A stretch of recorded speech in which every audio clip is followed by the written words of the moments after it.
Click വേൾഡിലേക്ക് സ്വാഗതം. ഞങ്ങളുടെ പഞ്ചായത്തിലെ കൃഷിഭവനിൽ നിന്ന് കിട്ടിയ തക്കാളി തൈകളാണിവ. 7 കിലോയോളം തക്കാളി ഞങ്ങൾക്ക് വീട്ടാവശ്യത്തിന് ഉപയോഗിക്കാൻ കിട്ടി. അപ്പോൾ തോന്നി ഫ്രഷ് തക്കാളി കൊണ്ട് ഒരു കറി വെച്ചാലോ.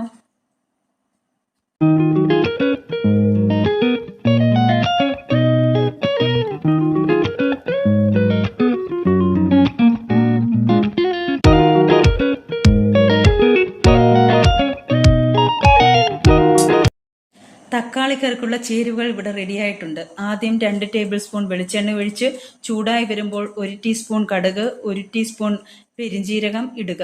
ശേഷം 6 അല്ലി വെളുത്തുള്ളി, 1 പീസ് ഇഞ്ചി, 1/2 കപ്പ് കൊച്ചുള്ളി എന്നിവ ഒന്നിച്ച് വഴറ്റുക. ശേഷം 1 സവാള ചെറുതായി അരിഞ്ഞതും 1 പച്ചമുളകും ചേർത്ത് നല്ലതുപോലെ ഇളക്കി കൊടുക്കുക.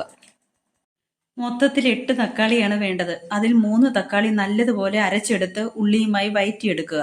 1 ടേബിൾ സ്പൂൺ കാശ്മീരി മുളക് പൊടി, 1/4 ടീസ്പൂൺ മഞ്ഞൾപ്പൊടി, 1 ടേബിൾ സ്പൂൺ മല്ലിപ്പൊടി, 1/4 ടീസ്പൂൺ ഗരം മസാലപ്പൊടി എന്നിവ ചേർത്ത് പച്ചമണം മാറുന്നത് വരെ വഴറ്റിയെടുത്ത ശേഷം ബാക്കി തക്കാളി ചേർക്കണം.